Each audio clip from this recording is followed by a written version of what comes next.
Welcome back to another episode of Peep the Game, Finesse Accordingly. Once again, that's Peep the Game, Finesse Accordingly. I am your host, the one and only, Def Finesse, aka Def, and I am, in fact, a TDF Apex Predator. Indeed. If you're new here, this channel is designed to encourage the young so-called black man to develop the mentality of a tiger. Tiger? Tiger? Huh? Now, let me explain. I'm not telling you to literally pretend to be an actual full-grown tiger, growling and moving around on your hands and knees, and then finally leaping up and taking a chunk out of someone's ass. Talking about you now identify as a non-binary Siberian tiger. Oh, no. But rather, instead, by learning to develop a specific mentality that will help you to go out and master your primary God-given gift, or as I'll be calling it, your TDF instinct. And also, by finally reconnecting to your very own EOP, aka your inner apex predator.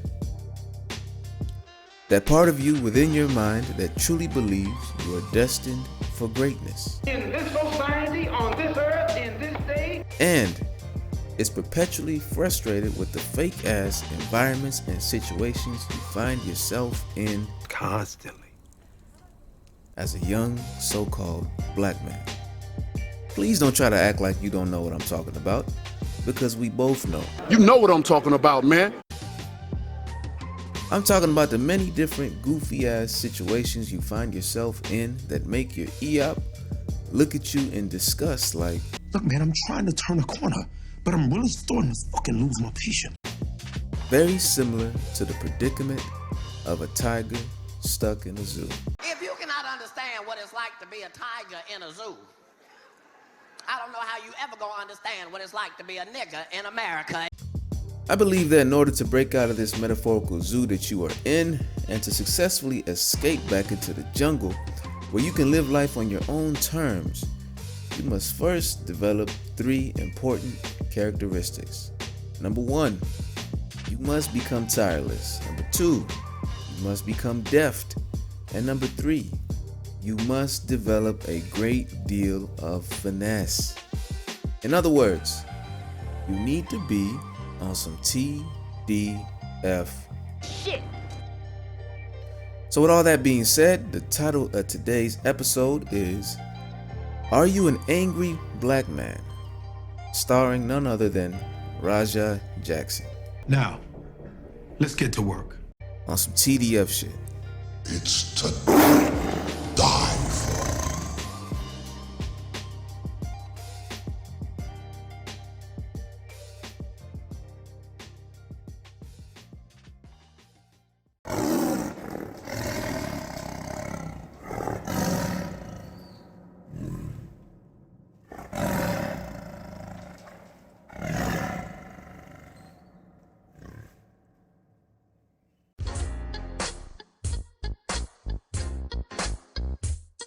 So recently, a young brother by the name of Raja Jackson, son of the former heavyweight UFC champion Rampage Jackson, is now in some deep shit for trying to catch bodies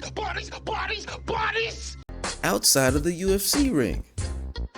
Actually, it was just one body. The brother's on video slamming a middle-aged white man onto the canvas during what was supposed to be a fun wrestling event. The victim is said to be a veteran struggling with PTSD. Wrestling was his way of dealing with the horrors he had seen and been through. After slamming this man's head on that canvas, goofy ass Raja then proceeded to unleash damn near 20 punches to the man's cranium after he was already unconscious upon hitting his head on the canvas. Damn. Word is that Raja was angry with the man for crushing a prop beer can on his head after mistaking him for an employee. It wasn't even a real beer can, and the boy still got upset. What's worse is that this goofball is already previously on video accepting the man's apology shortly after the incident occurred. And the man realized his mistake and acknowledged that Raja, in fact, was not an employee there. It was then decided that Raja would now be a part of the show and be able to get his quote-unquote get back, all in good fun. Of course. So they thought. Unbeknownst to them, this little nigga and his EOP had already decided that they were gonna send this man to That upper room, nigga. The upper room. and that they didn't want him to wake up until When Jesus comes back. What's even worse is that the brother proceeded to flee the scene and act like he was the main character in an anime, talking about he's tired of not being taken serious and that he's always going to stand up for himself no matter what, and people keep playing with him. And I'm watching this shit like, Hey, ain't nobody trying to hear that bullshit, man. now when I saw those clips, it made me realize that this young man must have had some pent-up anger or frustration he wasn't dealing with properly. As a matter of fact, merely days before this unfortunate incident, Raja was nearly knocked out on his live stream in what was supposed to be a light sparring session. He was in there trying to work on some light jabs and kicks and whatnot, but his sparring partner, for whatever reason, was in there trying to catch bodies and proceeded to hit his ass with a 360 flying spinning kick. Had Raja out here looking like a newborn baby giraffe, stumbling around and shit on his own live stream. What's even more interesting is that most of the clips that involve Raja and his well-known father Rampage Jackson usually involve his father clowning or punking him in some way. Now to me, it always seemed like it was done in jest and really more so for comedic purposes and getting Views and shit. But I guess to the young brother, deep down in the back of his mind, He hated niggas. for putting him through that, Bullshit. which is understandable, especially when you consider this never-ending troll society we live in, where everybody wants to have a camera in your face, especially when you're famous or have a following on social media. You can't go out here and do anything without someone pulling up on you like, What you doing? unfortunately for Raja, he's gotten himself caught up in a situation that his father's fame may not be able to get him out of. It's too late for Rampage himself to come out on his behalf and tell the victim, Have you an apology? We are so sorry. nobody's trying to hear any of that, because rest assured, this white man is going to be pressing charges. I mean, to be knocked out cold and then repeatedly punched damn near 20 times while you're unconscious for some shit you already apologized for and shook hands over. That shit isn't even allowed in professional fights. Best believe I wouldn't let that shit slide either if that happened to me. My lawyers and I would be working overtime trying to get every last penny for my pain and suffering and humiliation. Because if I gotta get knocked out like that on camera for not just the world but also my family to see, then rest assured I'll be getting an incredibly handsome check for my misfortune. I wouldn't even wait for an apology. As soon as I woke up, my attitude and mindset would be, Where's my money?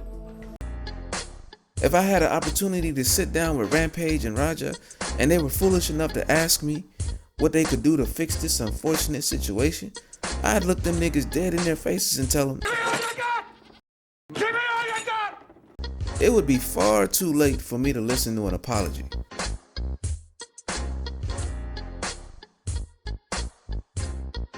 Now, after Raja threw the first punch, I bet he probably looked over at his EOP like, bruh, what are you doing? This is too far. I ain't want to handle it like this. But at that point, his EOP was probably like, Oh, bad news, bro. This live. So, I mean, this how we gonna handle it now. Raja's EOP had probably been mentally bullying him for a while now too, questioning his manhood. Every time someone disrespected him and he did Absolutely nothing. who knows, Raja was probably starting to feel like a Pussy punk bitch. thus making him finally react to all the anger and doubt that had built up in his mind. I mean, to be as lethal of a fighter as he is, but still be getting relentlessly mocked and clowned by trolls. That must be one hell of a predicament to be in, especially when you don't have any real control over your EOP. But all jokes aside, I think it's important for us to ask ourselves what we can learn from this situation. That's the more important question. And to be honest, the lesson to be learned here, well, It's simple. It's simple. and that is you must learn to deftly utilize your inner apex predator. You must always be in control of him as opposed to allowing him to control you. You should consider his ideas to be mere suggestions that you can either accept or reject. But you should never, ever feel as though you have to carry out any particular idea he has for you. You are the war general, and he is simply your lieutenant. Or, If this was chess, you are the king on the chessboard, and he is the queen on the chessboard. Oh, gay ass nigga, shut up, shut up, shut up. Oh, I ain't listening to you. I don't mean it like that. Those of you that play chess, or at least are very familiar with chess, You know what I mean by that. on the chessboard, the queen is the most powerful piece right behind the king. And the queen's only objective is to protect the king, By any means necessary. even if it means sacrificing herself in the process. Brothers, there are going to be times where you feel like you're being disrespected and your EOP is going to be even angrier than you are about the situation, ready to completely crash out on your behalf. After all, like I always say in my intro, he truly believes you are destined for greatness and that you also deserve greatness. But when he tries to fly off the handle and start freestyling and making decisions on your behalf, you have to check that shit Immediately. Sometimes the EOP gets so caught up in the intensity and the emotional aspect of a situation that you gotta sit him down and remind him who's in charge, like, nigga, I gotta remind her who the fuck you work for. which allows him to fall back and trust that you'll be able to handle the situation at hand on some TDF shit. If this video was helpful, be sure to like, comment, and subscribe. It helps with the YouTube algorithm and allows me to get more Views and shit. Now with that being said, I'm out. Turn the motherfucking music down.